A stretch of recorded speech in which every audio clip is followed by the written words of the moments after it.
Hey, everybody. This is going to be a great episode. I've had a lot of guests, but this one is very special, and this one really resonated deeply with me.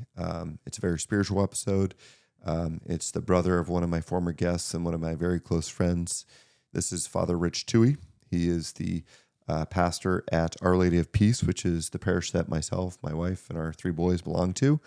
And it's a great episode. We talk a lot about faith. We talk a lot about passion.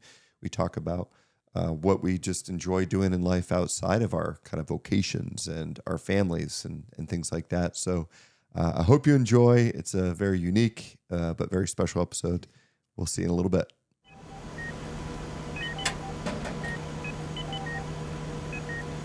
All nurses to the nurses station.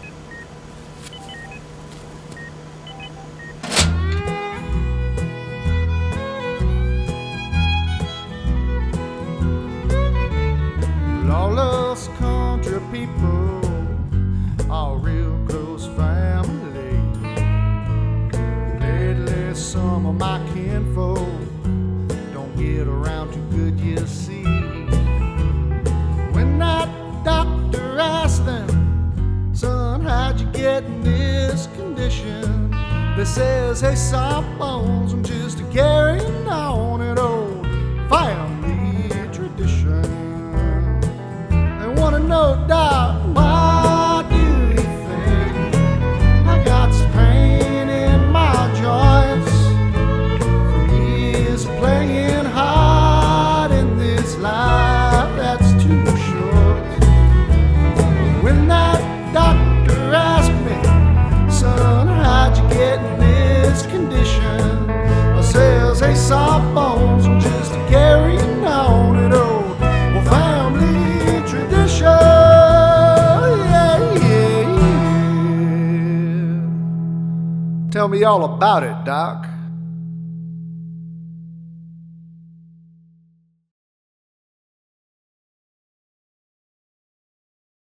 Hey, everybody. Welcome to Hey Sawbones, My Story, My Passion.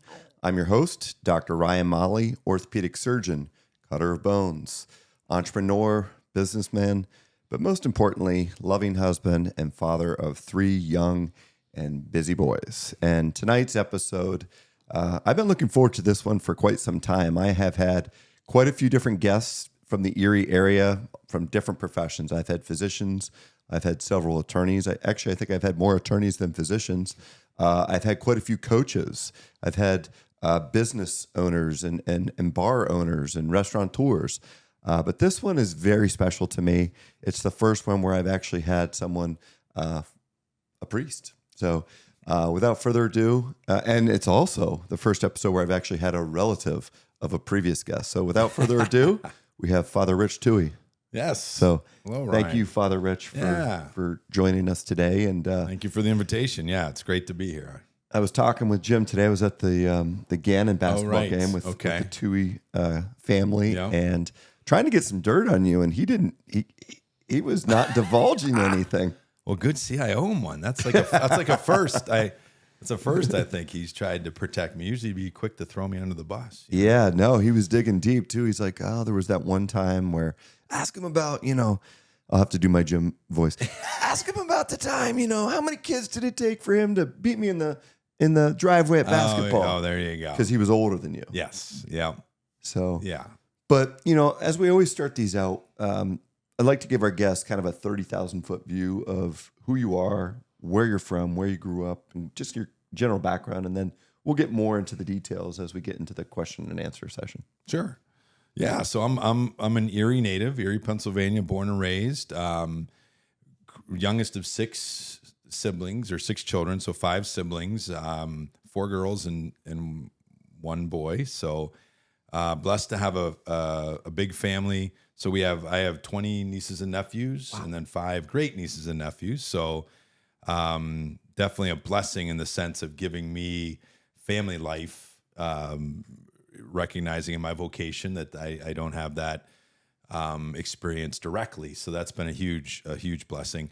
Went to St. George for grade school, Cathedral Prep, 1990, graduated.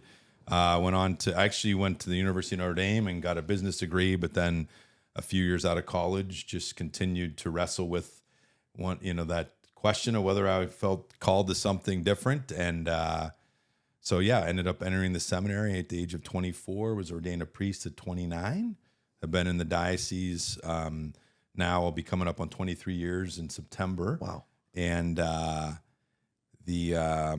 and this is my third time as a pastor. So I've had 2 other assignments, one in Meadville, so that not far from your hometown or where you grew up. And for 3 years, 7 years in Warren, St. Joseph's in Warren as the pastor, and then started at Our Lady of Peace in 2017 and just got over 7 years there. So this is my longest assignment now that in pastorate is at Our Lady of Peace. I just kind of reached that milestone in the last couple months. That's awesome. Yeah. So again, big family. I've met your father, know him, obviously know your brother Jim quite well. I've met a couple of your sisters over the years and quite a few of the Toohey children, especially Jim and Chris's kids. Yes. But, and actually our middle son's over at their house right now. Exactly. The connection continues. Yeah. That's awesome. So, you got to watch, I think you were saying you were watching your brother's episode. So you kind of have an understanding of the flow of this, and it's kind of a mutual question and answer session. Right. So what I do is, because I always want to save more time for my questions for you, because that's really what I'm interested in, and I think what our guests are interested in too. But 3 business questions, 3 personal questions. Fire away. Okay. All right. Am I allowed to have a Yeah. sip? Oh, by the way, let's do our cocktail here. Yeah. So, This is. as always reach out to my guests, kind of asking. Yeah. And you said either a Yingling beer or an old fashioned, and I said, well, let's put a little spin. Yeah. On the old fashioned. So this is a Vucare. Yeah, it's my first time. It's fun to get exposed to something new. So cheers. Cheers. Thank you. Salud. Salute. Nice. So it's a little sweeter than your traditional old fashioned. Mm-hmm. And that was something I think I mentioned to you. Yeah, I got just a few years ago, a couple of my brother-in-law started getting into that. And then it was one of those things that just kind of caught on. It's funny how amongst the priests, Manhattan seemed to be a popular in our diocese. Is it really? It's kind of a funny thing how I don't know how that catches on. But but that's great. Thank you very much of for course. that. Thank you for your hospitality. Yeah. So questions. So again, I don't want to repeat things, and I don't know all the questions you've gotten. I guess one thing I was curious about. So Dr. Molly had done my dad's knee replacement within the last couple years. 2 years. Yeah. And that's where I first started getting exposure to this. I mean, I had heard these grumblings about this doctor from Meadville that did these crazy things, these new things, and you'd hear people talk about it, and then finally, when my dad was trying to figure it out, and then he of course had the connection with you through my brother and the family, and then obviously through the parish. That what you do is kind of, I guess in my sense is it's somewhat revolutionary or somewhat with the, I guess, and I'd love to just hear more about how you guys came across that. Because I guess the way that in a layman's terms, I would tend to summarize it is that your guys' focus, and one of the big things seemed to be that you take the 3 weeks not moving right afterwards versus the industry standard before that seemed to be you get right up that day or whatever. Yeah. So just curious how you guys came to that or how that developed. So I think there's a couple unique things that we do both surgically and then post-surgically with our rehab. Okay. So surgically, 2018, I kind of talk of my religious transformation. It's almost as though I changed religions because the gold standard for doing a knee replacement in this country, which this is changing rapidly right now, but has always been what's called mechanical alignment. Briefly, what that entails is you would make a cut on the end of the femur of the thigh bone at a 90-degree angle.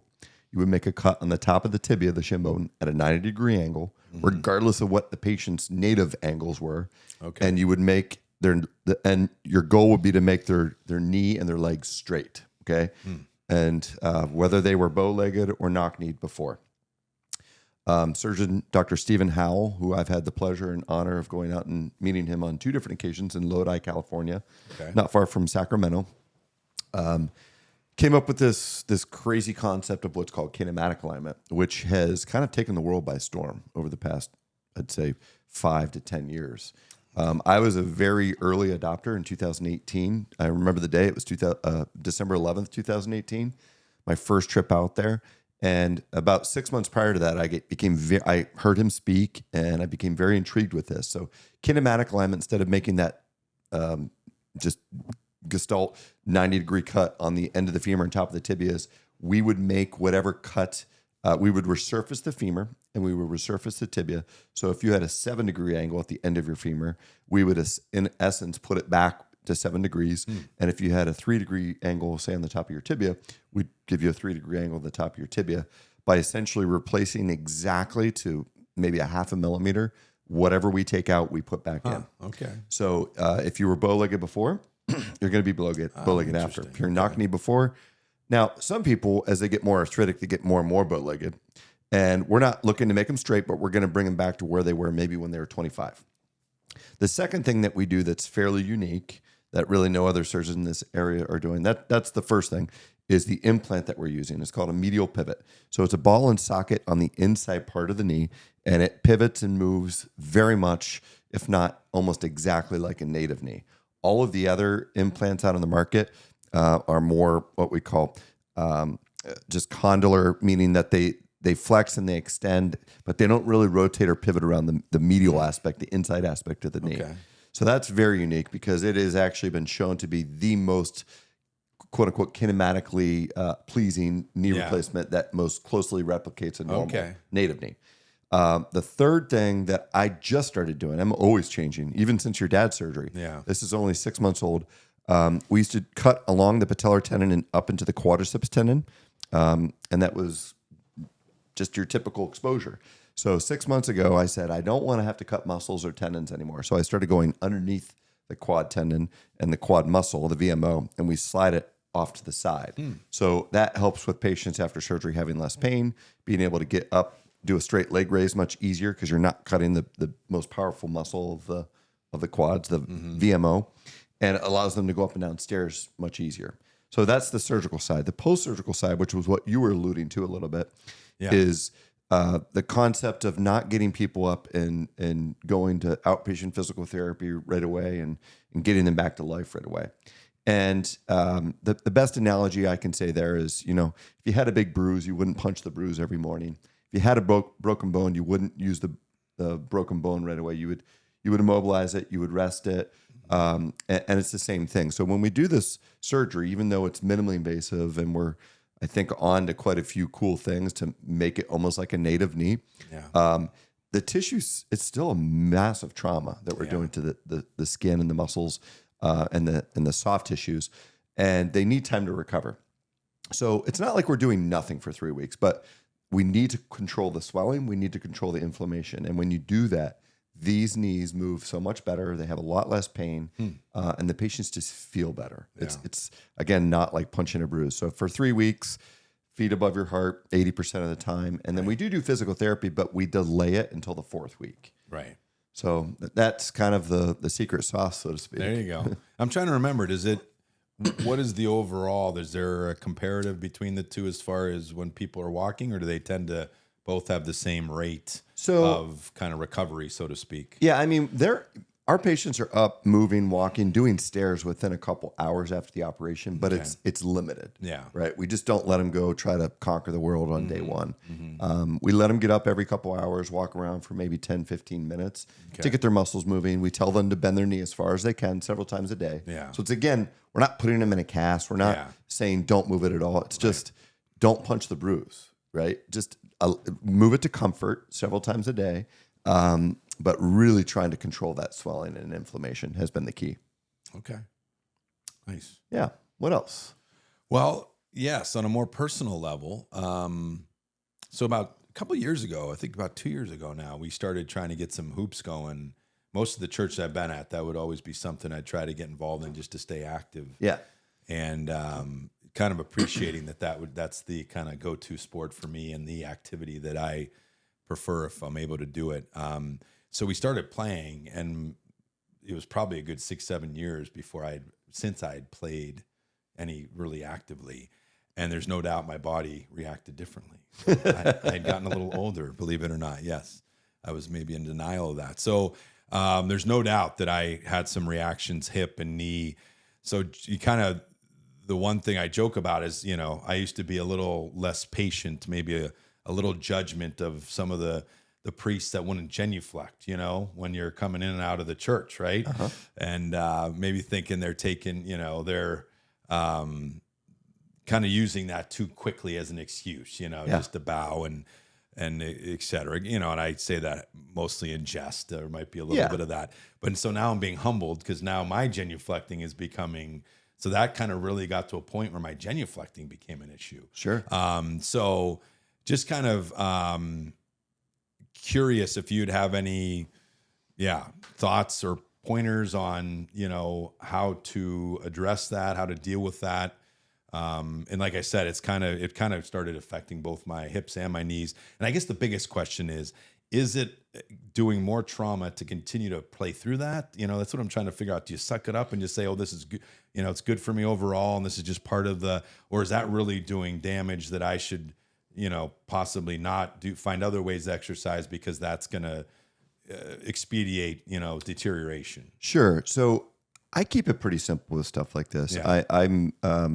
I say, listen to your body. Your body is guiding you, and I think physical activity is fantastic. Yeah. Karen and I, we've had a personal trainer for just over a year, coming several times a week. He was just here this morning before church, came and trained me for an hour. Nice. So I think it's not activity; it's the type of activity. Yeah. Right. So I was a huge basketball player, growing up, and I really haven't played competitively for. It's probably 12 years now, oh boy, and I do miss it. But the last time that I played, it wasn't like I was getting the same type of stuff, like my hips and my knees would hurt, but I got taken out going in for a layup and almost broke my wrist. And I was like, what I do, that's not responsible for my family, for this or that. And you can't control others, because I think this guy that took me out, it was a fast break, and he must have been a wrestler in high school. He didn't have a chance at blocking it. He was just kind of dirty. Just so being, out of control. Yeah. So I do think that as we get older, the sports that are more, intense and pounding on the joints, the running, the jumping, like basketball, they become more challenging. If you're able to do it, maybe you can, instead of doing it 2 or 3 times a week, maybe it's once a week. And instead of doing it for 2 or 3 hours, maybe it's an hour. And but I do think that there's other things that you could do. I think resistance training does not get enough credit, right? Everybody likes to focus on aerobics. And quite honestly, my aerobics now, because I have 2 very arthritic hips that I used to run. That was after basketball. I was like, okay, I'm going to take up running. Yeah. So I ran several half marathons, really enjoyed it. Okay. It was a very peaceful time for me, as weird as it may sound, but I was able to get out there, kind of get in my zone, get that endorphin rush, and just clear my head. Yeah. And the last time that I was training, which was not that long ago, maybe 4 or 5 years ago, I was training at the Peninsula, and I thought it was my SI joints in my back. And I thought I pulled a groin muscle. I just happened to get an x-ray out of our office showing the x-ray techs of a new technique that I wanted them to do for x-rays. And I said, holy cow, I have really bad arthritis in both my hips. It was an incidental finding. Okay. It's funny to hear you say that, because I would have thought there was some groin issue when the stuff that I was starting to deal with. I'm like, this feels like groin related, I'm like, this doesn't You could feel have like arthritis hips. in your hip. So that is the hip joint, by the way, the groin. Right. And which So, makes sense. Yeah. So I think it's what you do. So I had to stop running. So, and I always made fun of people that were walking. And I was like, you can't get a good workout walking. Yeah, right. And so now I go down to the Peninsula a couple times a week. I do 6 miles. Nice. And the resistance training, working on a lot of core stuff. Yeah. So I do think there's a lot of things you can do, but your body is very smart. Yeah. And it's going to tell you when enough is enough for the pounding type stuff. Yeah. And I think I'm unfortunately kind of there and, resisting, kind of accepting that, but that's a good point. Yeah. Yeah. What else? Nice. Yes. So, I guess we're number 3 for the professional questions, right? Yeah. I guess I'd be when it comes to just curious. I guess, and I guess this could be more personal because I don't know You if can mix and match. yeah, Doesn't matter. Okay, because I was thinking about just trying to remember how you got to like your schooling and how you got to your area of expertise. Is that something you knew you wanted to do? For a while, or how did you zone in on that? Yeah, so not really. I've talked about this on several episodes, but I like talking about it because it is my story. Yeah. And the title of this is My Story, My Passion. So yeah. no one in my family is in medicine. All educators. My dad taught in Meadville for 31 years.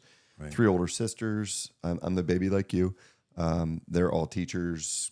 My wife is a teacher. My aunts were teachers. So, but I was always very involved in sports, played a lot of athletics growing up, and I was always very good with my hands and very artistic. And I did have a cousin that was a chiropractor and an athletic trainer. So I would say that was probably my inspiration. I was drawn to kind of the musculoskeletal system. Okay. I remember as a kid, I'd get the encyclopedia out. The kids these days probably don't even know what that is. And I would get the human anatomy one out. And it was so cool because it had, do you remember this? It had the overlays. Yeah, the overlays with the plastic sheets. Yeah. And you could start, from the skin, take the skin off to the muscles, take the muscles off to the bone, to the organs. And so I was always very curious with that. I was like, I want to learn all the muscles. I want to learn all the organs. I want to learn all the bones. And when I went to Mercyhurst for undergrad, I decided to major in sports medicine and pre-med, but I had no intentions of going to medical school. I was going to go become a chiropractor. And lo and behold, actually one of your parishioners, who I saw today at church, was really the main reason, if not the only reason, that I decided to go to medical school, Dr. Greg Coppola. Okay, yeah. So, he was actually at Michigan State when our paths I forgot you guys had that background. Okay. crossed. Okay. And he was in medicine and explained osteopathic medicine to me, which made a lot of sense. And literally, it was that first light bulb that went off. Second light bulb was when I was doing some rotations in med school. We had to go observe surgery, and I went and observed an orthopedic surgery, and in particular, it was a hip replacement. I'm like, what the heck are these guys doing? They're pounding stuff into this bone with a mallet. And both my grandfathers were carpenters. My father does a lot of woodworking. I always did a lot of woodworking. I still do. I like to build furniture. And I was just so very intrigued with that. I was like, this is a pretty physical specialty, but it's still precise at the same time. So that was kind of that second light bulb that went off that really got me interested in orthopedics. Okay. Nice. And then I just never looked back. Nice. Okay. All right. So switching gears stuff. a little bit. So I know you were St. Hippolyte's, correct? In Frenchtown, Yep. PA.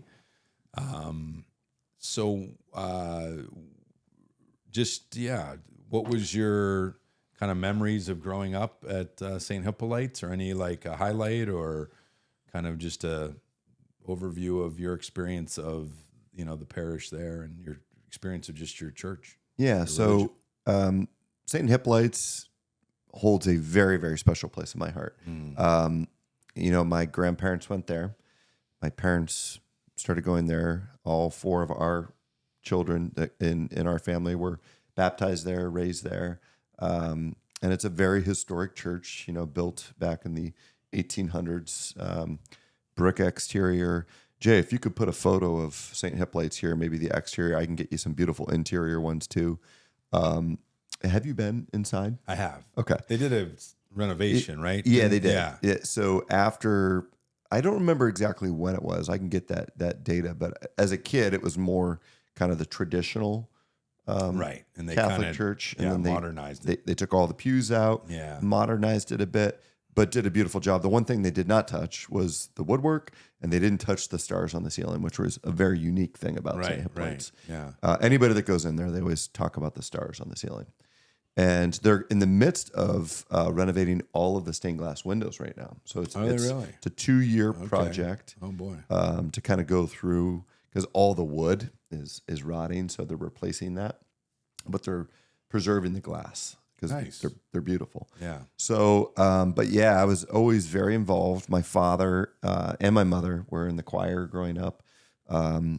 And, I would go to CCD there, and my best friend, Jared Oakes, who we were talking about earlier, whose mother, Joyce Tarr, love you, Joyce. She's probably watching. And she still, to this day, I believe, runs the religious education program there. And so we would do that, but we would volunteer almost on a weekly basis to clean the social hall and to clean the church. And both Jared's parents, my parents were very, very involved. So we joke, we call my dad General G because he was a bit of a slave driver. And he would have us literally going around the social hall with toothbrushes. We'd clean the perimeter while the older men would be using big mops and things like that. But, we'd help set up for the Hammer Chicken Dinner, which still is going to this day. Yeah, that's like been on for 100 years or something, right? Exactly. I mean, I think almost that was a big deal down there. Almost like 125 or maybe more than that now. Yeah. And I was able, it was so special to me to have all three of our boys actually baptized. Oh, nice. At St. Hippolyte's. I didn't realize that. Yeah. Well, that's cool. So haven't made it back in a while because, it's hard now with the boys at their age because they do a lot of travel baseball practices on Sundays. So we're kind of tied up here. But, when we first started coming, when we first moved to Erie in 2015, we were looking for a parish. And the first parish that we went to was St. Jude's for quite a while. And then we switched over to Our Lady of Peace, probably 5 years ago, I'm thinking now, because of the boys. And having that ability to go to a Catholic school as well as the parish. And it's funny when I'm looking around today in church, I see one of my cousins goes there. Do you know Maria Good? Oh, yeah. Yeah, so Maria's my cousin. You guys are related. Yeah. Oh, nice. Oh, they're great. I mean, they're great presence in our parish. Chris and I played basketball against each other growing up. Did you really? Yeah, he went to Titusville, and then he actually played in Allegheny. He was a heck of a told me that because then shooter. Yeah. I was trying to get him to play when we got things going again, and he was a lefty. But he said, he's done. Yeah, I think so. He hung it up. I think so, yeah. But yeah, I mean, St. Hippolyte has held such a very, very special place. And two of my three sisters still go there. All of their children were baptized there. And I was fortunate enough to be the godfather of two of them. Nice. So do you have any of the pastors that, jump out at you as far as impact on you? Yeah, I mean, ones that were... Father Monty Sayers. Okay. Do you remember him or know him? Yeah. So he's was there. I'm in a priest group, and he's in my group. Tell him I said hello. I will do that. Absolutely. He was kind of that real influential one because he was, coming through high school. Right. There was Father Frank Pasvirsky. Yeah. Okay. He was when I was a little bit younger. Father Lucas, I was very young. John Lucas? I think so, Yeah. And then there was Father Miller. He just recently passed away. I think Father Bill Miller. Yeah. I think.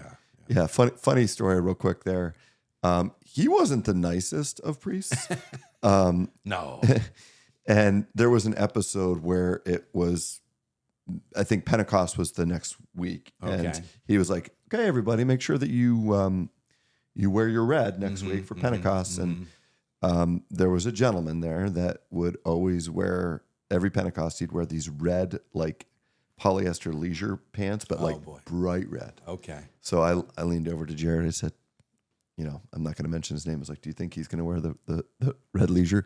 And he leans back over to me. You ever seen the movie Teen Wolf? Oh, yeah. So the suit that Michael J. Fox wore to the dance, the white one. Right. So Jared goes, imagine if he wore the Teen Wolf suit, but it was all red. And this is at the very end of Mass. He's making the announcements. And I start busting up laughing. Oh, yeah. Nice. And it's horrible. I can't, when I start laughing. In those moments, right. Especially when you're not church. supposed to, right. It just, yeah. So then our heads are down. We're like creating a scene. Right. He refuses to say the final prayer, and he is staring right at us. Oh, no. And I'm like, Jared. I'm like, he's looking at us. He's like, you got to pull it together. That's the worst part. I was like, he's not going to say the prayer. And he's like, I can't. So, finally, we pulled it together enough. I think we bit holes in our cheeks. Right. And he says the final prayer. And then, we would always stick around after church and we're visiting with our families, and we would shut the church down. Right. And Father Miller comes up. He goes, I need to speak with you two right now. And we're in high school. We were, so again, you're right. we were like the model. We taught Sunday school. Yeah. We were Good for you. cleaning. We were altar servers, and he pulled us up on the altar and reamed us out. Oh boy. And I'll never forget Jared's father, who has also since passed away. He went up to Father Miller. He was like, if you ever so much as look at my son or Ryan in that light again, he's like, those two kids are model citizens at this parish. They do this, they do this. And I mean, we were inappropriate. Yeah. I will, but it wasn't was because we weren't making fun of him or anything like that. Exactly, yeah. It was a situation. Right. So did they... We didn't get kicked out or anything. Okay. So he backed off? He did. Father I think he Miller. realized that Yeah. we were pretty good kids. Yeah, right. So. Oh, that's great. Had me, because I went down to cover in the last year and saw your parents there, right? So yeah. they would still be ushering and doing all that. Yeah. So I think they were greeters. They were greeters Yeah. that day. Exactly. Yeah. So that was, I don't remember when, maybe last summer I was covering down there for somebody. Yeah. I remember them telling me about that. Yeah. And they're obviously being impacted by the restructuring, and they've kind of, I forget if they're even independent right now, but well, are yeah, they part of Meadville now, or are they? Well, the Our Lady of Lourdes in Cochranton closed. Okay, that's right. And so there used to be three. There was Our Lady of Lourdes, St. Hippolyte's, and then there was Pettus. Right. Pettus was another very old church like Okay. St. Hippolyte's. That one closed. I was a kid. Okay. And then it became Our Lady of Lourdes and St. Hippolyte's. And the original Our Lady of Lourdes was hit by that tornado in 1985. I remember I was 7 years old. Yeah, right. Totally destroyed. Okay. Other than the Virgin Mary statue, which I think had no damage other than a chip off of her one finger. Right. I remember going down there, and it was like rubble, and you just see the Virgin Mary, and it was just like, it's giving me chills just kind of Right. thinking about that and remembering that. But Well, there seems to, I mean, I've been told there's evidence that the houses that did consecrations to Mary in that community were not hit. oh, really? I mean, that there's like actually a map where you can see, at least that's part of, it kind of does give you chills, but, so, right. So but I've definitely heard but the story that's about a Mary. recent closure, I think, within the past year or so. Yeah. Mm-hmm. Which is obviously That's sad tough. because it's a pretty big community down there, and that church is newer. It's a beautiful, Well, more right. modern. That's what's hard when you have those newer churches and you're like, you just built them, but can you sustain them? You know, Yeah. and we're obviously the whole diocese is restructuring, and we got to deal with that. And good's going to come from it, but it's not going to be easy in the short term. But correct. yeah, especially with the smaller communities. But so when it came to, you mentioned sports, so I don't know that I've gotten the full scoop as far as what you played and when you played it. Like, what was your experience with that? Yeah. So again, being the youngest and the only boy, three older sisters, Yeah. four kids total. It was a big basketball household. Okay. So all my sisters played basketball, and then volleyball was very, very big where I lived. Okay. I went to Maplewood. Both men's and women's or boys and girls at Maplewood have won multiple state championships. Right. Coach Sheila Bancroft, love giving shout outs. She's done an unbelievable job. Okay. She, if she's not already, she will absolutely be in the Pennsylvania State Hall of Fame. I think she's won 6, maybe 7 state Is championships. she still coaching? She is. Is she really? Yeah. Okay. I mean, it's just Yeah, they have a reputation. this year they were in the state championship again. I think they they really? lost, but and her son Nick, who's several years younger than me, is now the men's coach at Meadville, and Okay. he is the apple didn't fall far from the tree. Okay. Nice. He was a heck of an athlete and has done a really good job. But for me, basketball was always my first love in sport, and I joke, because Jim and I, your brother, we've coached together, and I think we were very, very different players. I never got a chance to watch Jim play, but I think he was the scrappy point guard that was probably focusing a lot on defense and distributing, whereas I was more the let it fly, live and die by the three. My sister that's just older than me, Kristen, she actually played at Mercier. She was a really, really good player, very good shooter. Okay. At one point, I think in her freshman or sophomore year, she was either number 1 or number 2 in the country for Division II for Nice. 3-point percentage. Nice. And I always joke, I said, I never met a shot that I didn't like. I wasn't the most athletic kid. I couldn't Wasn't the fastest, couldn't jump the highest, but Yeah. I could shoot the basketball.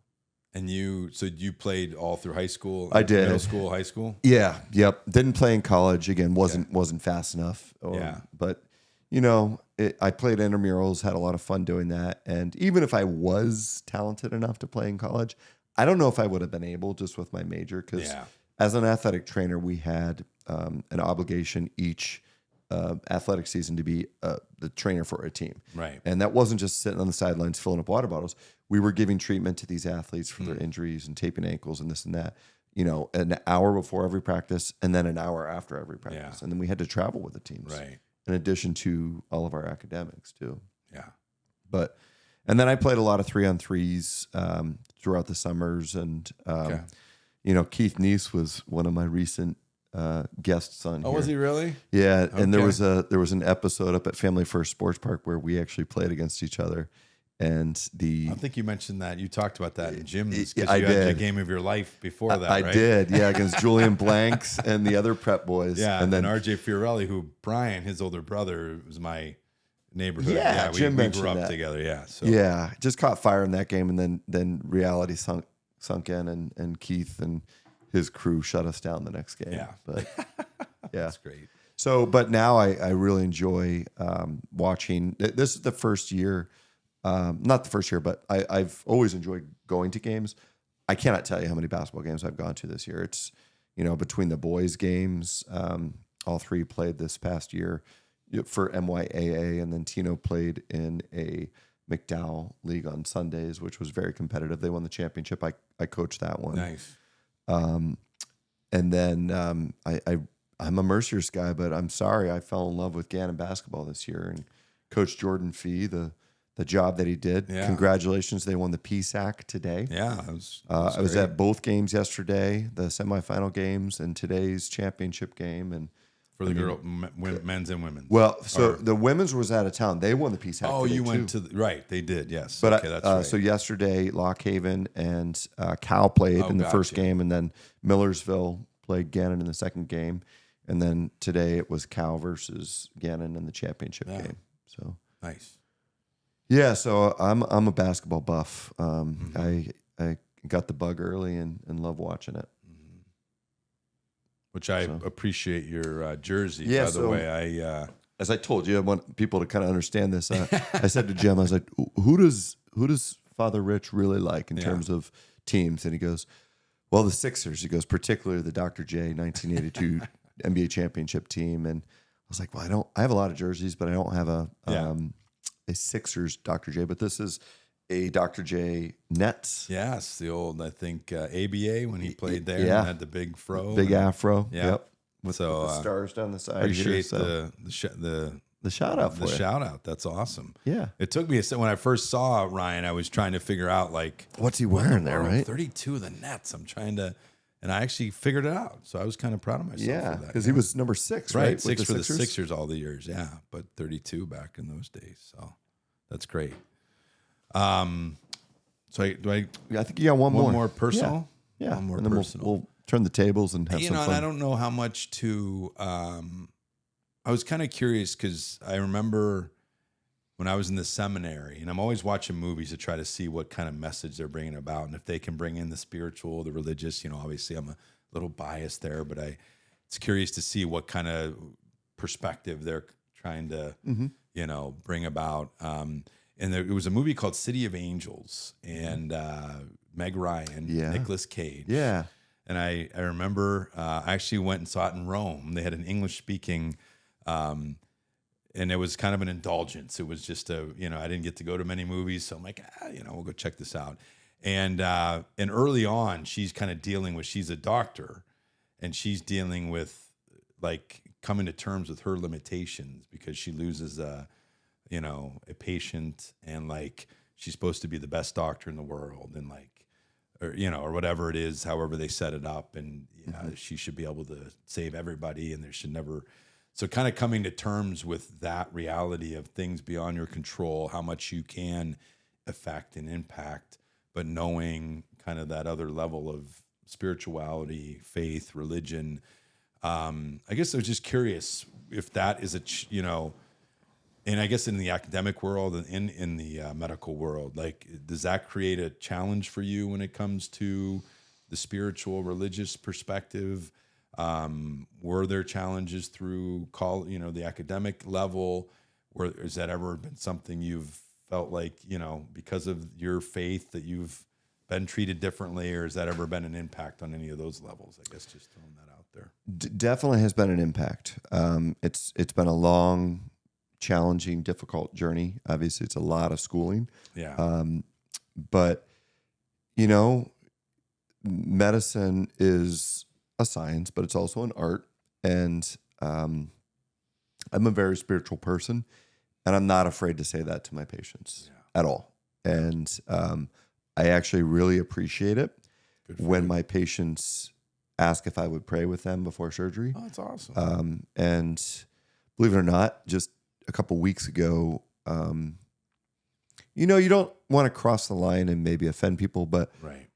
I thought and toyed with this, and I think I'm going to do it. And maybe this is like something that will help push me to do that, is to, instead of me directly asking those patients, because a lot of times they may want to, but they may not know if I want to. Yeah, right. And that could be an awkward question. Yeah, right. Because they don't know exactly what religion I am a lot of times. Right. But if maybe one of the nurses could say,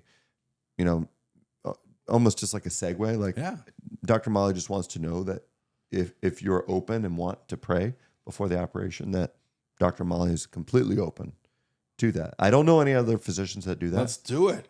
Come on. That would be awesome. Okay. Yeah. I'm going to do it.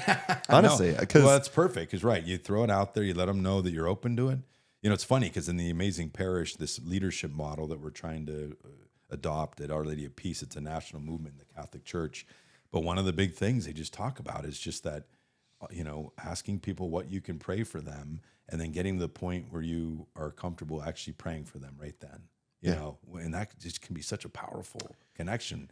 So it's kind of right in line with what you're talking about. It is. Awesome. And there's been some episodes, one in particular that I can't remember which podcast episode it was that I spoke about this, but it was hands down the most challenging professional moment in my life, where I was in a case and things were not going well. And I was fearing for this patient, fearing for their life, their limb. And I didn't know what else to do other than pray.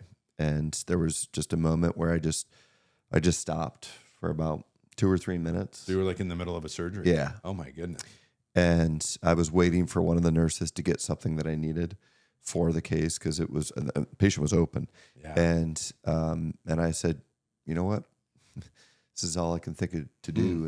And it was chaotic. It was like, they say like sailing can be 95% pure boredom, but 5% pure chaos. Yeah. Surgery to me is not boring, but it can be, especially what I do. It can be very monotonous, right? And some of that I like because it's very predictable and it's routine. It's the same thing over and over. Hip knee, hip knee, hip knee, hip knee. Right. But this was that moment of like the perfect storm.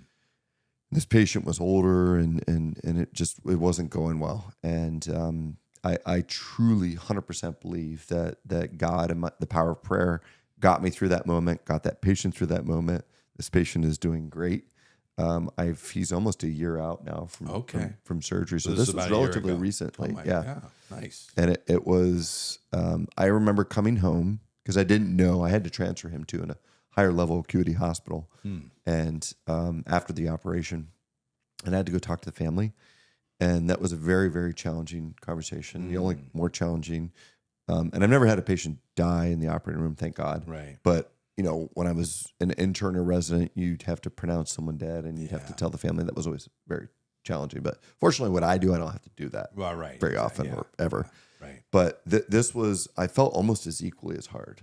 And you put up this like ironclad like wall, and you put your suit of armor on, and you're the surgeon. You're strong, and well, I literally just broke down to the wife and to the son, and when I came home, it was the same thing. And I don't remember the crying in front of the boys, but that night there was a lot of tears shed, and I was just extremely raw, and but they were there, like, just comforting. It wasn't like, why is dad crying or this or that. It was Right. just like almost that they understood, Okay. right? Maybe not the details, but Right, and Karen was there to kind of obviously also just be there to comfort me and just let me know, because Yeah. a lot of people, they don't realize like what goes into this, and they think that the surgeon is very just 2 + 2 is 4, Disconnected and- robotic, yeah, right. disconnected, not as compassionate, especially Right. surgeons. Right. But we do pour our hearts and souls into this, Yeah. and I do lose a lot of sleep over my patients. And Ah. but that was just one of those powerful, powerful moments that prayer got me through it. That's we'll appreciate that witness and Yeah. the way you bring your faith to, integrate it. I commend you for that. So I'm gonna Thank you. incorporate the prayer piece though. I love that. At least offer that to my Yeah. patients and take it or leave it. It's there, I right? think that's a great idea. So shall we turn the tables here? Let's do it.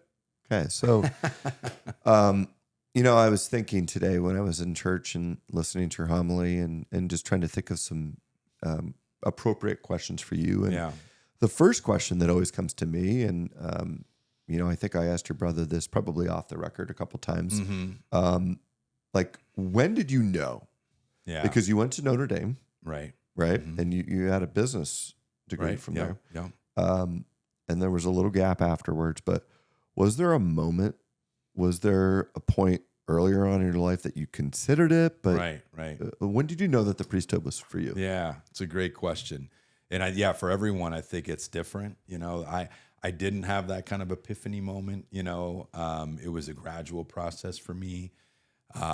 There's no doubt when I was at St. George and an altar server, back in the day, Sister Sebastian would, one of our teachers, might say, oh, can anybody, would thinking about the priesthood or something. And I would have, raised my hand or been willing to, so to speak. So I think there was openness and always had a appreciation for it. Always had good experiences with my priest, through different levels. I was blessed that, between St. George Prep, even Notre Dame, having, mentors and connections with priests and good relationships. So, but there's no doubt that high school, late high school, early college was definitely on the kind of marriage and family path, so to speak. And I was interested in like charity and working. I was involved with social concerns and service work and stuff. So with the business in Notre Dame, I was thinking maybe, nonprofit business can help them, make the money they need to make to continue these services kind of thing. So it was like late college, one impactful thing. I mean, I always had the backdrop of mass and confession kind of, that was always part of the foundation for me. There's no doubt that I wandered in my social life and my different things in that stretch and got a little unfocused, but always had that kind of foundation of church and faith. But late college, I did a retreat, and I always kind of look at that as significant in those probably junior year in college, getting more serious about changing the question. Because I felt like I was always getting nailed with, what do you want to do? What do you want to do? That's what everybody'd ask you. I didn't feel that passionate about anything. You mentioned that your story, your passion. That's when I give my vocation talk. That's one of the words I use. I was looking for a passion, and I didn't have that in college. I was just like, so I was started in accounting actually, and then moved realized once we started specializing junior year, I'm like, okay, this is not for me. I don't have this focus or desire to go this deep with it. Was considering if moving into another college out of the business, because that's when I started saying, well, what do I actually enjoy? What feeds me on some level? And it was theology and history that were my draws. But I was far enough in that if I switched, I'd have to, go to summer school or go to extra, not graduate in 4 years. So I said, you know what, I'll switch to marketing, something I can appreciate, and, finish with that, and we'll see where we go from there. But in the midst of that, that retreat and other things finally got me back to that question, which I'm sure I had heard, throughout my Catholic schooling and over the years, that I was asked, it's not about what I want to do, it's what does God want me to do? And I hadn't really gotten back to that, being serious about that question. And I, towards the end, probably junior year, started getting like, all right, I know I'm not where I need to be, but God, help me to be open to it. Help me to let you start taking me there. And so slowly, I finished with that marketing degree, but then went on to do a year of service work up in Massachusetts as a special education assistant. I've mentioned that a few times in homilies and stuff. And that was a great experience and got me in a very good setting for formation. So started, my mom even talks about that year when she came to visit at one point, we went on a walk apparently. I don't remember saying this, but that I said something like, Mom, I could imagine myself doing the things that a priest does, but I just still feel I'm called to be married, And so and at that time I had a fairly serious girlfriend. So finishing that year, still trying to figure it out, didn't know what was going on. And so it was basically coming back from that. I fell into this position with youth ministry in the diocese. My mom, again, tells the story that she was kind of pushing my brother Jim to do this because he had done more with youth ministry in those years than I had done in Erie. And he was still trying to figure out what he was doing. So she had talked to him about the position and he wasn't interested. So, I said, oh yeah, I'll put my name in for this. I didn't know what I wanted to do. So again, looking for something that's going to grasp me, coming home from this volunteer year, not ready to consider seriously the priesthood, but also knowing I didn't have anything else lined up. And my brother and I were going to visit my sister, whose husband was working with the military in Germany. And we were going to do this quick European little week-long trip. And so I said, I'll put my name in, but, I'm sure they'll find somebody and I'll just make myself feel better, put my mind at ease, to say I did something, get my mom off my back. And, then I'll come back and we'll figure things out. So sure enough, we go on this trip, come back. They haven't found anybody. I get interviewed. Again, you talk about kind of the backdoor technique. I look back and God was leading me the whole time. So that ended up, they offered me the job and I said, yes, hey, I'll do it. And that ended up. Was that in Massachusetts? This was now back in Erie. Yeah. Okay. So finished in Massachusetts, which was back here in Erie. And then that gave me a year of being in the building where the seminary is. Father Ed Losi, who's now Bishop Losi, was the vocation director. I'm working closely with him to help, organize a few youth rallies in the diocese. And of course, that relationship kind of faded, that what didn't survive the distance. So all these things, it's like, and I guess the big question that finally got me in is I just felt like I'd always wonder if I didn't try it, so it wasn't this inspired, like, yeah, I'm called to this. It was just like, I want to put that to rest one way or the other. And I wasn't convinced that it was going to be priesthood. But sure enough, each year after that. So then in that setting, I watched the movie Braveheart, which was one of my favorites. Still, it's top 3 for me. Yeah. I mean, so I'm watching that this night. I'm actually, my brother, so my Jim is coaching out of Fort LaBeouf. He gets me to coach the 5th and 6th graders, which I had never coached. So they're because they didn't even have a team at that level, I think, at that time. So I'm coaching, I'm doing this youth ministry thing. And my one buddy says, hey, why don't you want to watch a movie tonight? So I'm watching this movie and I just. Was it your first time watching Braveheart? First time watching Braveheart. Oh, wow. This was in the spring of 1995. So VHS. It could have been. Because I remember I watched it and I was sick. Sorry to It interrupt, probably but was I was in college, freshman year, 1997 at Mercyhurst. It was such a long movie that there was 2 VHS Yes, exactly. cassettes, and you had to I watched it 3 times in one day when I was sick because I couldn't even leave my room. But continue. No, so this is I mean that's my favorite non-religious movie. I mean it just, and I was stirred. I couldn't, and it, there was a bit of the you had the whole relationship with William Wallace and his wife, and so there was that tug on the emotions, but ultimately it was like, here's this guy that had a cause he believed so much and he was willing to die for it. Yeah. And I just remember being stirred like that. It's like, I want to have that kind of a cause, and I sometimes even started, like something I'm passionate about, my passion, so coming from that, I ended up getting into the seminary. So that was right around the time I was trying to figure that out. Can people go to the seminary like I think I may want to be a priest, but I'm not committed to it? Absolutely. Or, Well, that was a huge piece that got me in, because my sense was, I need to know this before you go in. And so that was part of that. I just assumed like if you went to the seminary, you were like, I want to be a priest. Right. No. And they said, you don't go here because you go here to find out. And that shift was huge for me, between that and obviously not having the girlfriend piece and all the other motivation of just, I think this would always be like, that I missed this. All that kind of wrapped up into, I got to go.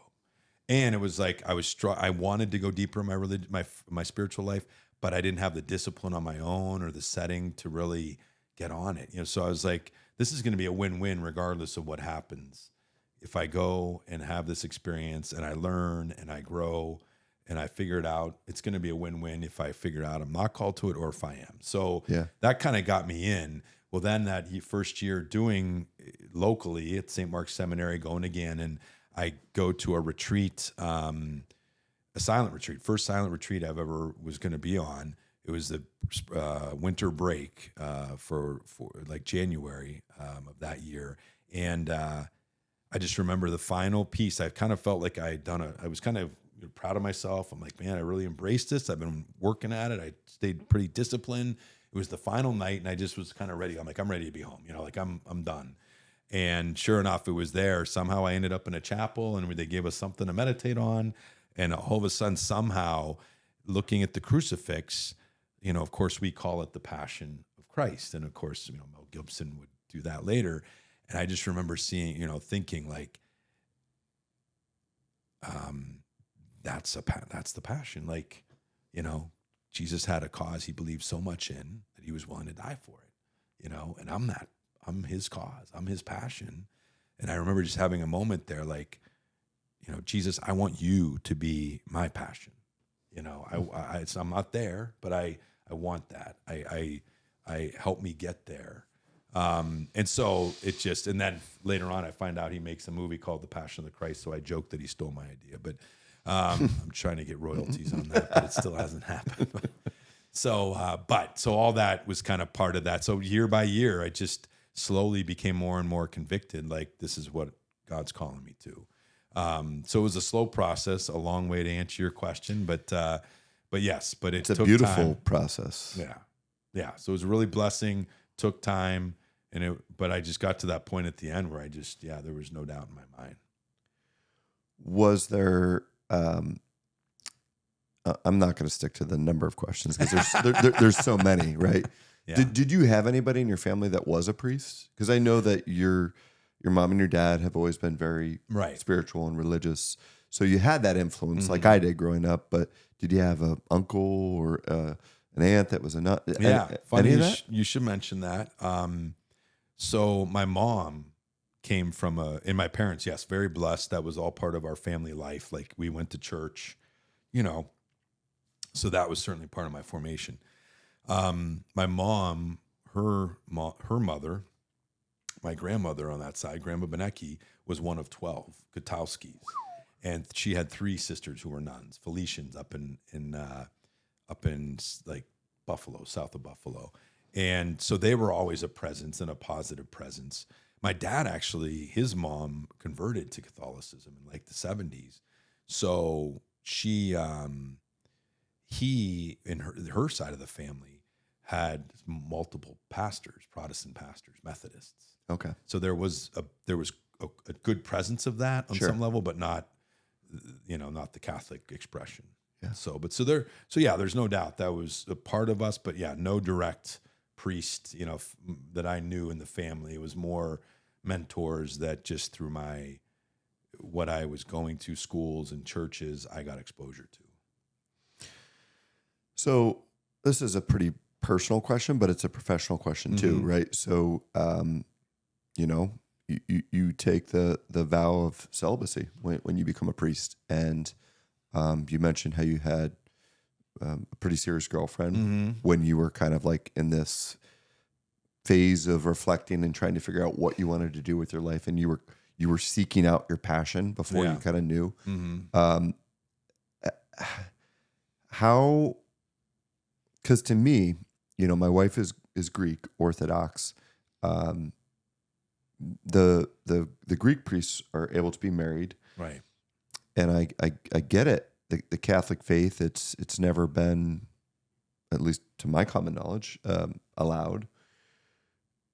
That has to be such a huge. I get it, because you are choosing your path and your commitment. But to me too, I'm a little conflicted with that. Yeah. Being a Catholic is just like, why can't you have both? And is there going to become a point with the Catholic faith where maybe it becomes like acceptable just with the decreased number of priests? Right. Yeah. So there actually was a precedent. The first 1,000 years, it was optional. Okay. So it was in basically the second millennium of the church that it became mandatory as part of our discipline. The one thing about it is a church discipline, so it's not an absolute. As far as I think consideration could be there. I would say the way that I express it and came to understand it the best is when we talk about that vow of celibacy is that singleness of heart. The idea that in our vocation, we are saying yes to how we're called to give our life ultimately to God. And this is for any vocation, marriage and religious life. But there's some object that we say in a good, just a healthy sense of object that we say we're going to give our life to and love that's outside of ourselves. And for married couples, that's your spouse. That's who you live that sacrificial love of the cross for in a very intentional, clear way.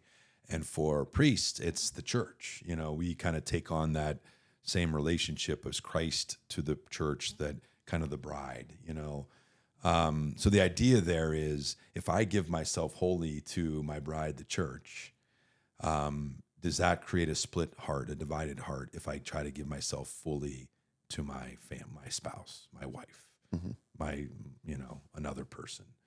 It would, it would lead to a divided heart. Can I really give myself completely to both? Sure. And that's, I think, the way we would understand it. From a practical perspective, I've heard, Protestant ministers that have said they appreciate the Catholic approach to this just because of the challenges to married clergy, to do both, and what the strain, on their marriage and their family, and how one has to really be sacrificed for the other. Yeah.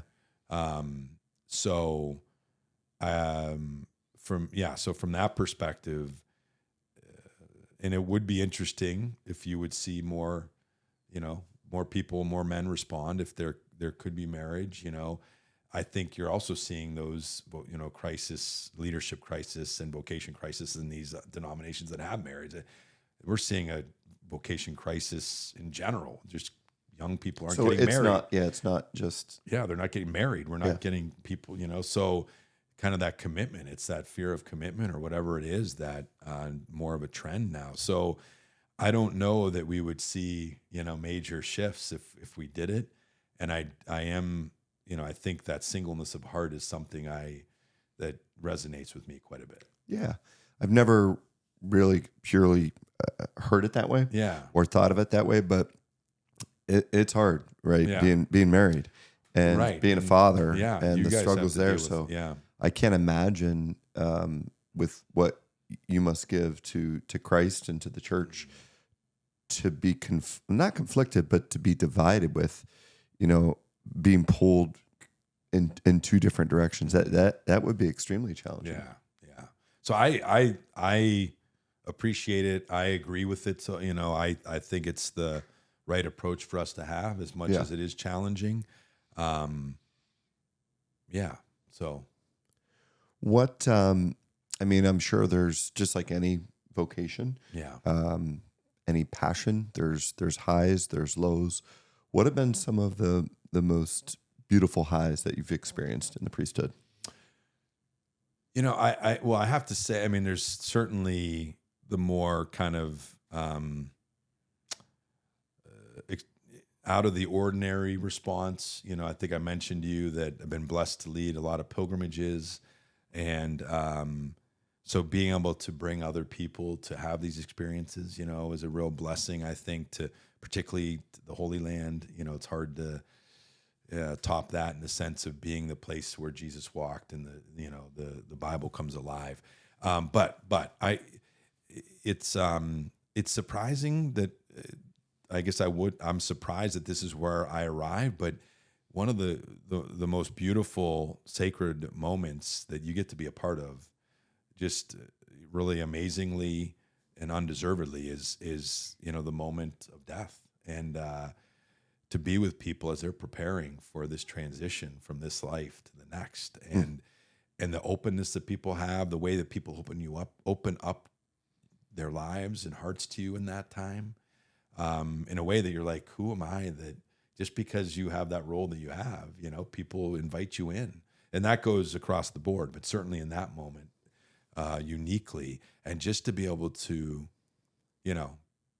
be with people in that time, to pray with them, to, try to affirm them and give them hope and give them peace. That can be a very, special part of the ministry. But there's no doubt, the celebrations and the things we think of as far as baptisms and weddings, those positive moments, have a special place when you can bring and do those in your family. Yeah.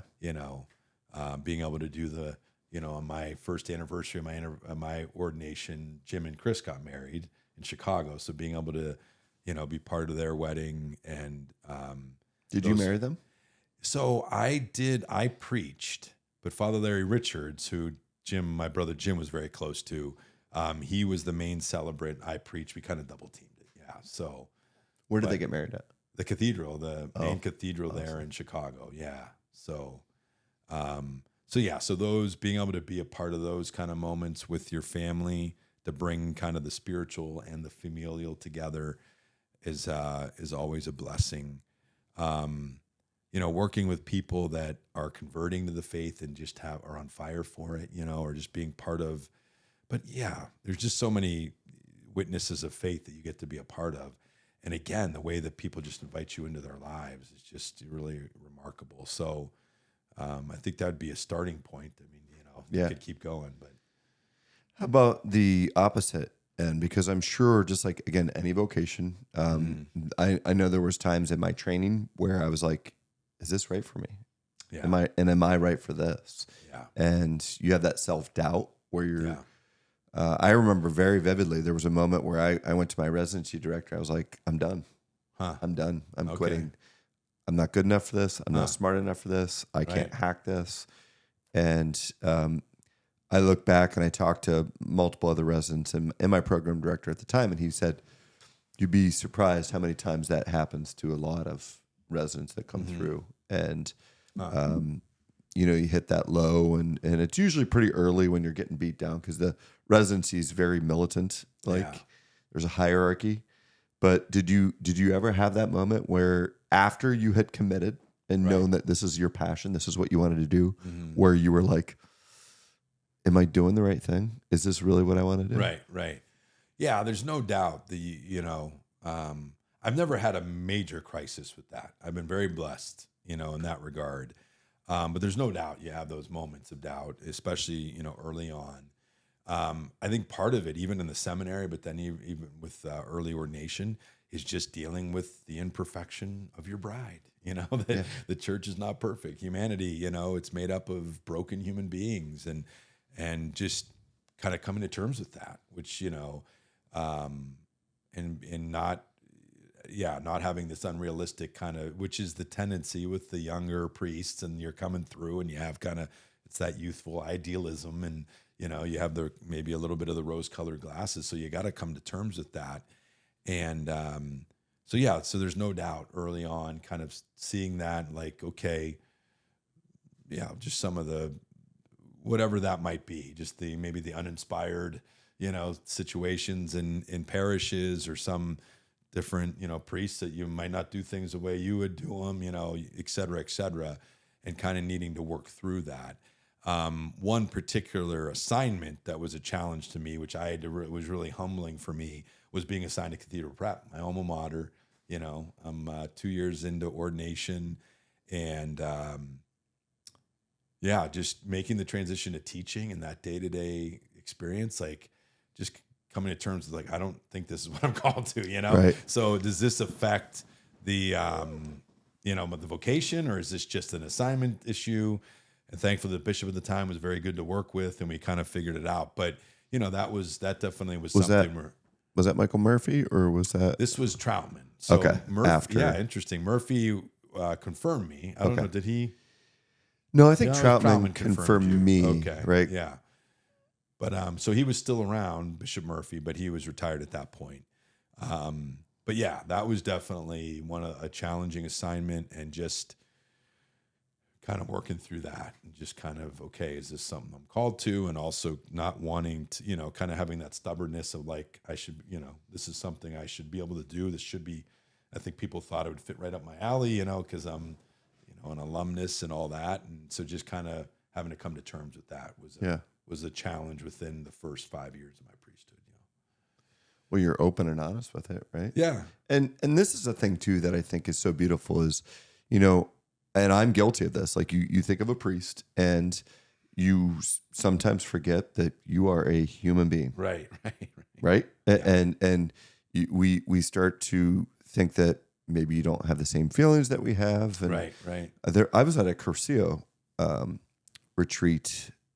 Gosh, must have been 20 years ago. Okay. Super powerful Yeah. experience. I want to do something like that again. Good. And I feel like I need something like that again. Yeah. But I remember one of the priests there that just was so open, so honest. And he was talking to us about just like, impulses and feelings as a man. Yeah. And he was like, you realize, he goes, I'm still a man. He goes, right. It doesn't mean that I can look at a woman and not think that she's attractive or pretty or this. He goes, it's what I do with those impulses and feelings. And it was just like, wow, to hear this coming out of a priest's mouth was like very enlightening to me. Yeah. And it's such a simple concept, Right. But you almost forget like, oh, priests don't have those type of feelings. Right. And so thank you for everything that you do. Yeah. Because it is such a beautiful vocation. And I mean, it's a necessary vocation. And I pray and hope that more and more young men will continue to go into this. Yeah. Amen. And maybe one of our boys will. I don't know. But there was a special room, and I think I talked about this in Jim's episode at my grandparents' house. That was Father Yergi's room. Oh yeah. Mm-hmm. And no one was allowed to go into Father Yergi's That's room. funny. And So you guys did have a connection. Yeah. Well, there's no doubt like those retreats, I know Curcio, kind of gives you access to the priest on a level you don't always get day to day. Yeah. And it's always a challenge we have because we want to, let the people know we're with them. We're not, and that certainly, was a shift. You could talk about post-Vatican II, or, there was kind of this, separation between the clergy and the laity, and, hierarchies, and, you kind of, and so I think we saw a healthy desire to kind of make it more connectable. Now the challenge of that is we can go to the other extreme, and now we start to overdo trying to like. There needs say, to be boundaries. Yeah, that right? they're just So, to know there is something we are uniquely set apart about. But yes, we're right there with you. We're in the trenches. We're experiencing the same things you are. We're working on this the same ways, and trying to do it together. So I think you try to lead that way of being there with the people and working with them and serving with them.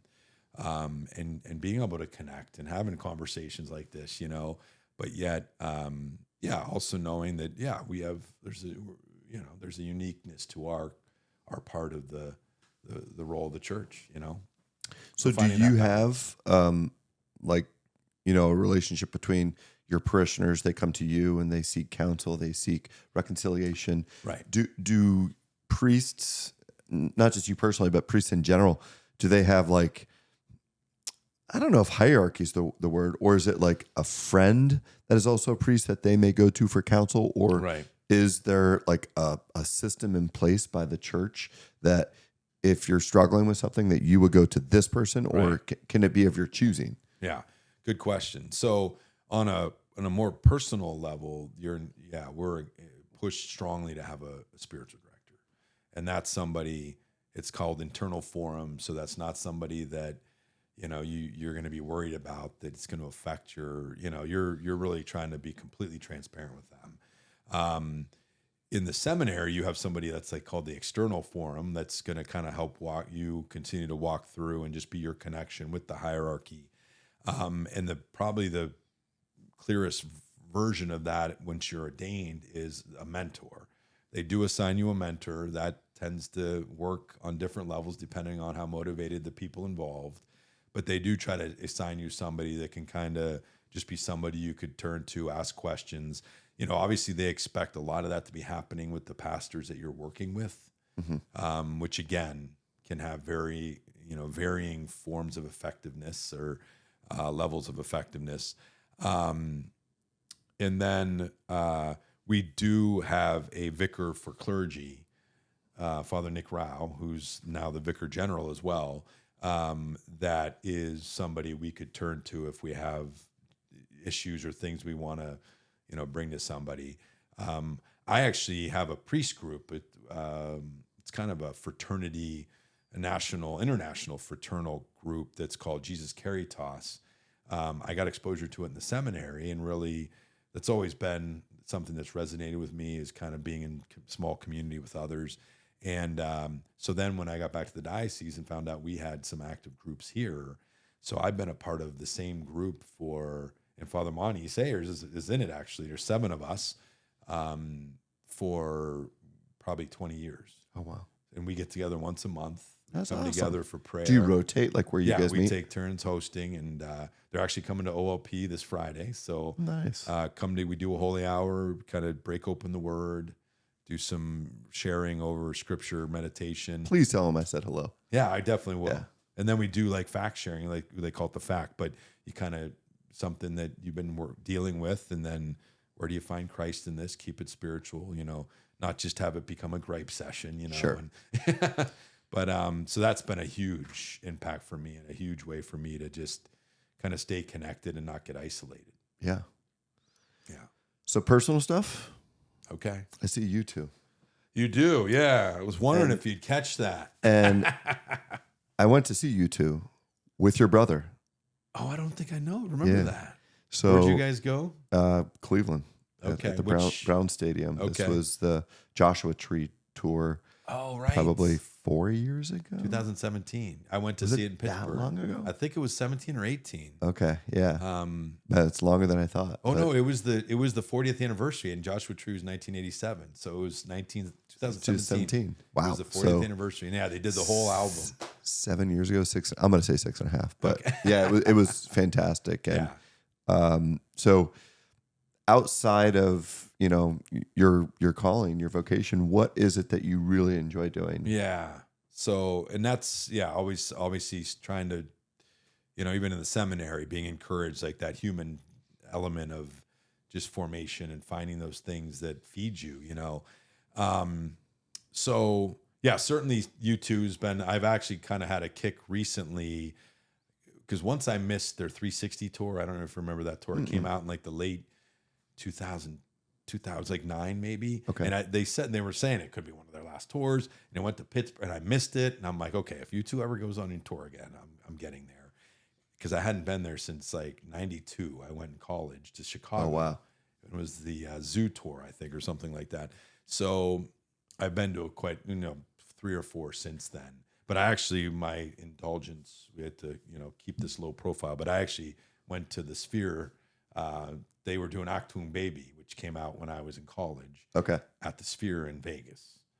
And so I kind of snuck out there and got to go to the concert. It's that new, I don't know if you've heard about it, the new I have heard. that theater that they created. It's a big ball. Yeah. And they were showing it at the Super Bowl. They put all kinds of designs on the outside because it's ridiculous how, much what the imagery they can do. So they do it in that setting. And they were the first show that they've had out there. They started with like 10, dates. And then they were getting enough interest and they expanded. And I don't know if they weren't finding somebody else to bring in, but that was last fall, and I went in October, and then they extended it into this year, and I want to say they're still having them there, but they did the Achtung Baby album. Oh wow! And I may have had a roommate that was overserved at at the concert in '92. And so the joke is I didn't get to go to the concert. Yeah, we were other places. So we've all been there. It was my justification saying I missed this concert, 30 years ago. AC/DC, Jared Oaks, Detroit. We said if they ever go on tour again, we're going. Oh, there you go. I think we went, but I can't remember. Nice. So yeah, so you like music? So I enjoy music, but some random things. I love historical fiction, 3D puzzles. I enjoy making 3D puzzles, particularly like churches and kind of different settings. And then I'm going to talk a little bit more about with my shoes, but of another kind of thing that's been very life-giving, another kind of, life-giving kind of recreation. But watching sports, love playing sports, but also now still What's your favorite sport to watch? I think football, it's hard to... Are you a Browns fan like your brother? Oh, I'm a Browns fan. The Irish, yep. But I'll give you the Irish. I mean, you went there and, you don't hold that against... Who do you root for? I'm a Steelers, yeah. Okay, yeah. I joke that I was, we somehow were rooting for the Steelers. I have a memory. My dad had a Super Bowl party. What was the occasion? Exactly. 1979 Rams Steelers. I think it was their fourth one in the 70s. And somehow I don't know what my, bad state of mind that I rooted for the Steelers. And then I don't remember ever rooting for them again. We clearly were Browns. My dad was a Browns fan. He came up in the old autogram Jim Brown era, sure, when they were dominant. But I joke that the church says you hit your age of reason at the age of 7, and now Super Bowl. I was 3 days short of being 7 years old. So I think I ate the age of reason, and I said I can't root for the Steelers. They're still tied though, right, with the most Super Bowl wins with New England and Steelers. Yeah. Unfortunately, I think they are. And who else? Was there one more team? Do they have 6? They have 6. They have 6. Is New England doesn't have 7? No, because Brady won his 7th with Tampa Bay. That's what it was. Okay. Is it those two? Is it the Packers or 40? No, maybe the 49ers. They're somewhere. Because I think if the 49ers would have won this year, they would have eclipsed. Eclipsed them. Okay. I think. Well, between Steve Young and Montana, Joe Montana, they had some pretty good runs. So So sports have always been another thing I enjoy and am passionate about. So yeah. What about family? I mean, again, you've got 20 nieces and nephews, 20 nieces and 5 nephews. greats. Yeah. What do you like to do with them? Some different things that we've done. I enjoy. There was a little stretch where I was trying to get them all out to Notre Dame just to kind of experience a football weekend, because that was something growing up that we got to experience, and that was always kind of special. So that was, over the years, that's been a cool thing. I've kind of been blessed because of my, having the maybe the freedom, or to be able to jump in on some of the family vacations with the different members, sure, siblings. So was able to go to like Universal Studios with one of the families, to do a cruise with another one, things that I would never do on my own. Sure. But it's fun to kind of jump in and support them and be part of it with them. But my So one of the things that I did over the years is with my godchildren for their birthdays and stuff, we do kind of like a dinner movie night, so kind of go out to dinner together and just kind of hang, get to go to a movie, go shopping for their, for their gift, kind of let them be part of it, but have it be a time to get connected with them and find something that they could get for their birthday, just stuff like that. Just go out and get, some putt-putt and grab an ice cream, so different. Our family does a lot together too. So that gives me, we're blessed in that regard, but so that tends to give me regular kind of opportunity to interact with them. Yeah. What about travel? Because I know you spent 4 years in Rome. Right. But I'm assuming that you've been elsewhere too. Yes. Well, and in Rome, they actually would encourage us to, in the breaks for the Christmas and Easter break to really let that be part of your formation. Because there was a network where you could travel for so cheap and stay at monasteries and places for donations, and you really could travel for next to nothing. So that kind of created in me a passion for pilgrimages, just kind of going to places to learn about them, but also get to visit the tombs of the saints and the art, just to learn the history, like all of that everywhere you go in Europe. And so that was a constant experience that was a blessing of that time in Rome. But I would say 3 unique trips that I got to go on each Easter. We had a Jesuit priest from Detroit that would lead these pilgrimages, and he would go to the Holy Land every other year. So I was blessed to be able to, for 3 years, do the first year was like the first 7 ecumenical councils. So it was like Turkey, present day Turkey and Istanbul. Mm-hmm. Like the 7 ecumenical councils, the first 7 like gatherings of the church leaders once Christianity became legalized. So Nicaea, where we get our creed from, they're not named those things anymore. Ephesus, which is in, of course, is in the scriptures, the Ephesians. So got to visit some of those places. And then we did the Holy Land 1 year, which was phenomenal. And that kind of eventually got me to the place where I wanted to bring people back there to experience it. It's on my bucket list. Yeah. For sure. Yeah, you got to do it. And then Egypt was the third one. So those were probably on my bucket list. the 3 most kind of exotic, but was blessed to be able to get up to France, to Spain, to Poland and Austria and kind of Germany area. Yeah, that was definitely part of the blessing of that time. And then over the years with these pilgrimages, got a chance to go down to Guadalupe, Mexico City, and take a group down there. Been back to the Holy Land twice for pilgrimages. We were supposed to go last fall, and that had to be canceled right when the whole war broke out. And then I've been blessed to bring groups back to Italy like about 4 times, and we're actually going to take a group there next May, a year from May. Will you do different areas or just Rome? No, we'll do different areas. So kind of do a little start in Rome, go to Florence and kind of the Assisi, Siena area. Also get exposure to Cascia and Lenciano. There's a Eucharistic miracle there. And Loreto, which is the main Marian shrine of Italy. And then make our way down to San Giovanni in Rotondo, where Padre Pio is buried, and then back to Rome and, kind of focus on that. So it's going to be really cool. Yeah. That's awesome. Yeah. So those are great. I'm blessed to be able to, do those and help people get to those places. I love it.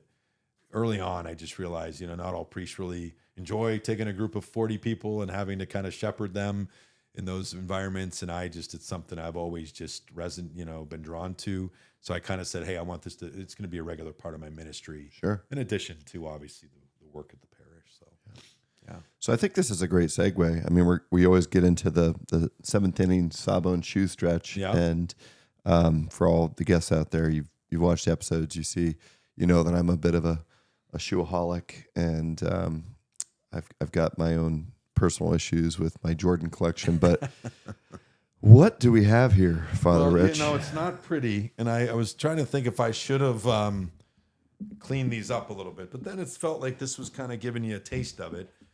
So these are boots that I've had probably for about, I'd say about 18 years. Those and Merrills? These are, it's funny because I think I was seeing that my brother was saying that he was not ever big into shoes. Yeah. yeah. So I don't know if is that Vibram? Is that what that says, or is that a different? I think it is a Merrill. Okay. Just from this. Okay. But might they're know. hiking boots, right? They're hiking boots, a little dirty, but and why I brought those just it's more of what they represent because of the one thing that I have been blessed with. I mentioned that priest group from seminary. We've tried to kind of stay connected, and one of the ways we've done that is to try to just do little road trips, every few years and connect and try to do something outdoorsy, but also maybe something if there's something historical around or other things. So one of the things we focused on was national parks. So that's those boots kind of represent some of those different parks we've had a chance to visit and hike through. And so Shenandoah, out in Virginia, we went out to Mammoth Cave. So some of the more local ones down in Kentucky. We actually went to, which is not a national park, but I think it's a national historic, some kind of a register site. But the Gauley River and the New River, we did some whitewater rafting. So we did some of the whitewater rafting. We did some of that down in Tennessee. We just got to go. Our last trip was a couple of years ago. Went out to Mount Rainier National Park. Where's that at? It's in Washington State. Oh, okay. Yeah. So out by Seattle, it's the big mountain that you see from Seattle. So, and then we also did some hiking up at the southern New Hampshire, the Kangamangas Highway. It's part of the presidential, mountain range and places like that. So not all national parks, but just places you can get out in nature. I know I've heard you talk about that in other podcasts. I love hiking, and I love being. We're going every Easter. We go out to for the boys' Easter break. We've been to Sedona this will be our third year in a row. Okay, so we're actually going to do Scottsdale for a couple of days, and then we're going to do Sedona. So we hike every day. Nice, and just time to get unplugged. Yes, there's a beautiful Jay. We'll have to put a photo of that here. Chapel along one of these hikes. Okay, I'll have to show you photos before you leave. The crucifix in there is unbelievable. It's massive, and it's literally carved out of the rocks in Sedona. And I think we just had one of the what I'm talking about. Just were out there, and I think they sent me pictures from there. Yeah. They said it was amazing. It is, and that's just one of those places you get, and it just moves you. Yeah. Kind of, brings the spiritual and the, again, God reveals himself through nature. That's in creation, and to be able to get in touch with that. The last one I'll mention, and this was Trevor Nash, who's a chiropractor locally and good friends with my brother. I was going to him early in my priesthood about some issue I was having.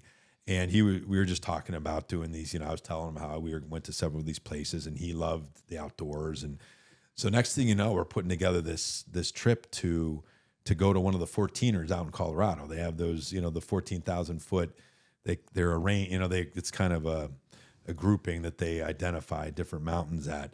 And so we ended up going out with some of my seminary buddies, but with Trevor and a few of his friends, and went up one of them. There was the Mount of the Holy Cross, 14,005. Unfortunately, these didn't make it up that. You?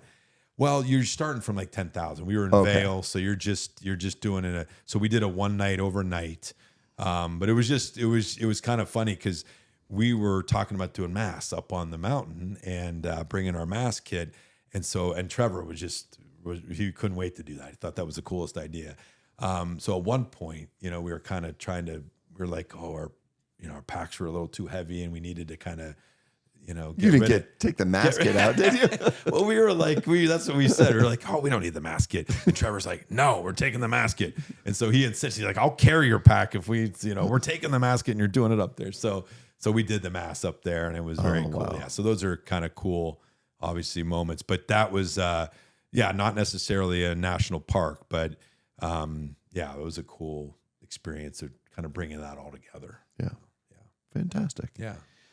I'm wearing Jordans as always. These are the Jordan 11 lows. They're called the Cherry Reds, and try to coordinate it with the Dr. impressive. J. That's impressive.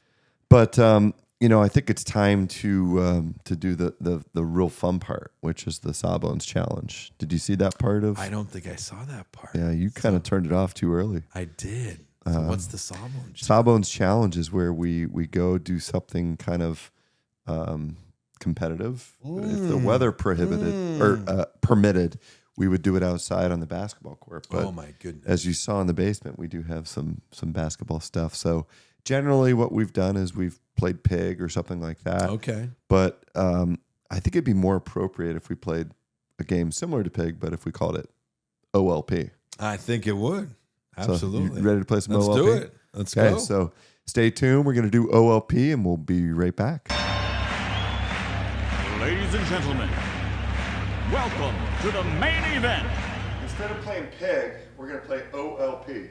It's very appropriate. Very appropriate. So, All right. Luca, you're going to be our official rebounder. Okay, Luca. Here you go, Father. I get to go first? Father, too, is going to lead us Okay. off. And I didn't realize he's a left-hander, too. Yes. So do I have to shoot that? I think you should.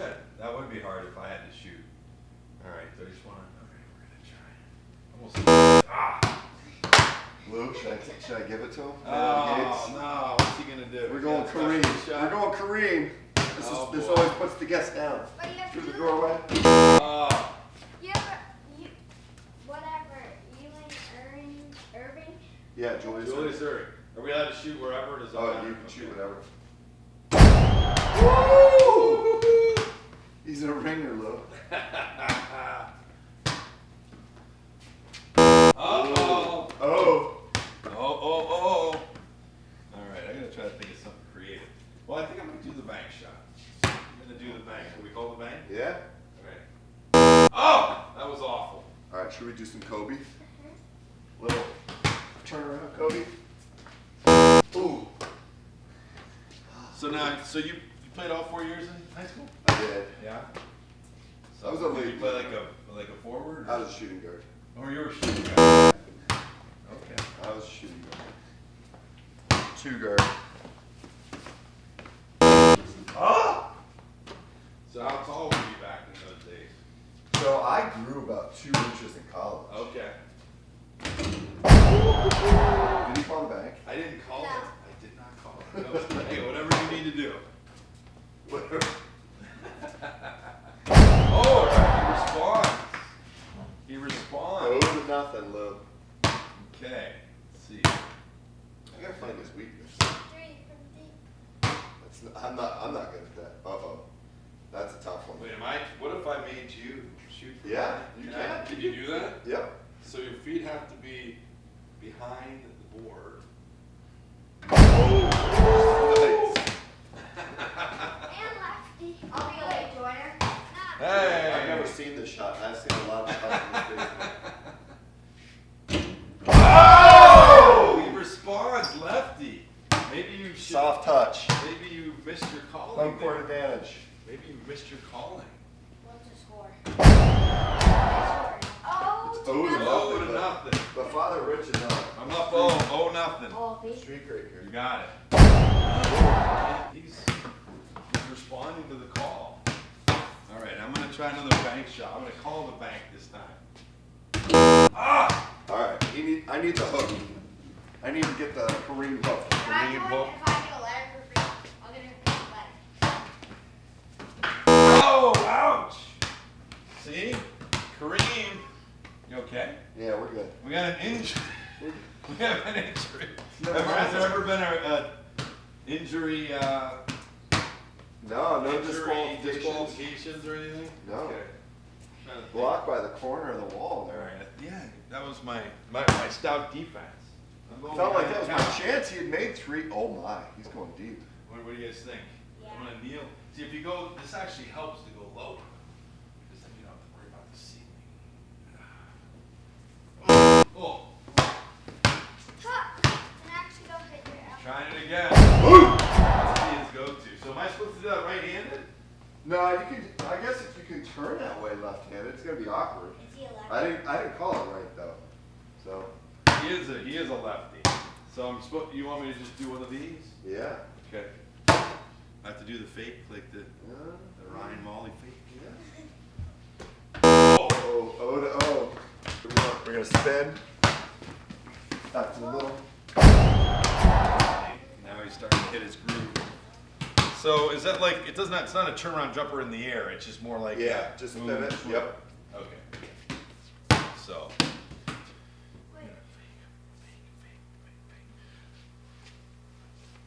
Oh! Oh, ow! Oh no! I had the early lead. Oh. Is that actually part of the shot? Yeah! Off the board here. Did he call that? I think he was trying to go between the legs and then he just realized he was going to miss. No, that's part of it. It's off there, off the I'm wall. supposed to go between my legs, off the wall. We'll give you and 2 tries, yeah. Okay. You do realize I don't play here every day like you, right? All right. There you go. Oh! It wasn't as pretty, but I'll take it. All right. Michael Jordan closed eye foul shot. The tempo.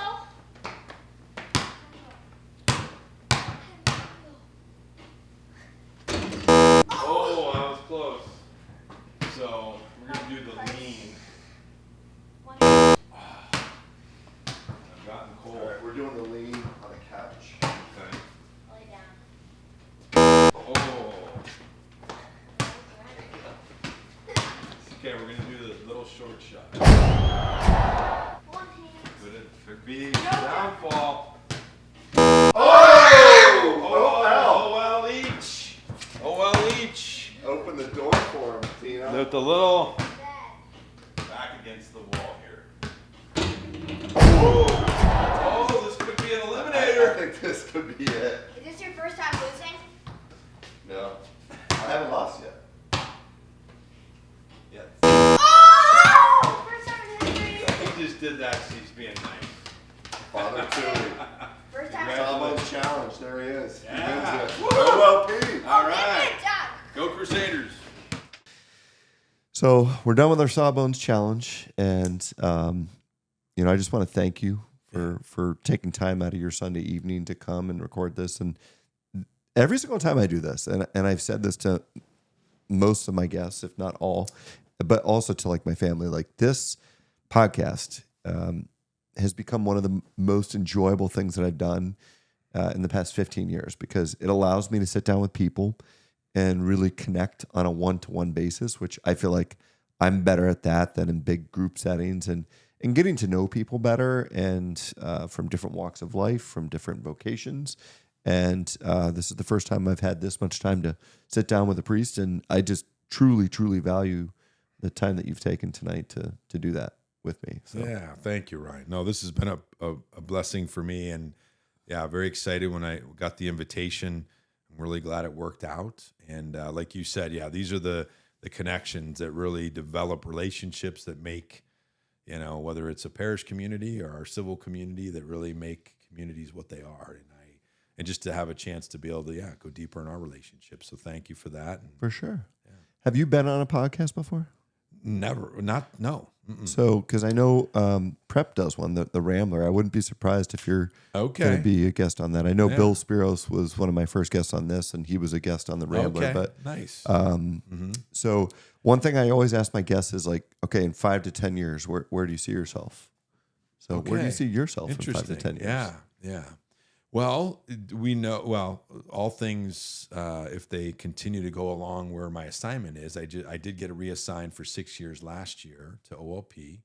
So 5 years, we'd hope at least, I'd be wrapping up that 12-year term. There's part of me that would love almost potentially to see that extend to 18, just to have a chance to really, Is that like a max? there isn't technically a max. Okay. For a while they tried a 12-year maximum, and then they kind of moved away from that. So it's a 6-year term, renewable indefinitely if it's working for everybody. But just from the perspective of the longer you're there, the more you get connected, the more just effective you can be, and just knowing the needs of the community, but also kind of having a vision for where to kind of try to help us go. And I think that kind of timing would maximize that. So I know that's not a very exciting, answer, but No. I mean, it's good to know that you're around for at least another 5 years. yeah. right? So I'm definitely in for the 5. And, I would think unless something else in the diocese comes up that I'm needed, that I could kind of see OLP being something we continue just to go forward. And I have to say, as hard as it is right now with our Catholic community and the ways we're having to restructure and combine and all that, I am excited to see in 20 years from now where we're going to be and the vibrancy, and when we're all kind of working together and we have that vision, and the ways that we're going to be able to be creative. I think it's going to be an exciting opportunity. So I hope to be a part of that in some level, and we'll see what happens. Yeah. Well, great stuff. Yeah. You're doing great stuff at OLP and in the greater Erie area with the Catholic faith. And I'm very proud to be an OLP parishioner and be able to come and listen to you on a regular basis on Sundays and hear your word and, just keep up the great work. Awesome. Yeah. And you too. It's a pleasure to be able to be, in the same spiritual community. And I look forward to where God's going to lead us. But yeah, thank you for what you're doing, and, bringing your faith to this is awesome. And so keep that up as well. I will, for sure. And we're going to start those prayers before surgeries too with the patients. I want reports on that. So, all right. So everybody, as always, thank you for your time. We accept requests. We accept suggestions, comments. If you have any guests that you think would be great guests on the show, please let us know. We've gotten a couple of those. We've reached out to them. We've had them on, and we're going to continue to do that. I ask you to subscribe, and I know, Father Rich, the most successful episode thus far, little challenge for you, was Jim Toohey's episode in terms of viewership. I know. So I think that family component is huge, and I'd like to see if you can maybe top him. Let's go. Right? He's going down. I love it. I love it. So subscribe, share with your friends, and as always, thanks for tuning in. Have a great night. God bless.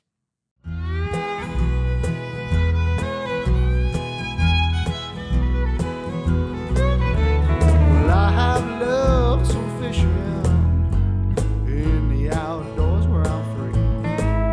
It's where I spent my time before I hurt my hip and my knee. When that doctor asked me, son, how'd you get in this condition? I says, hey, Sawbones, I'm just carrying on an old family tradition. I wanna know, Doc, why do you think I got some pain in my joints from years of playing hard in this life that's too short? When that doctor asked me, son, how'd you get in this condition? I says, hey, Sawbones, I'm just carrying on an old family tradition.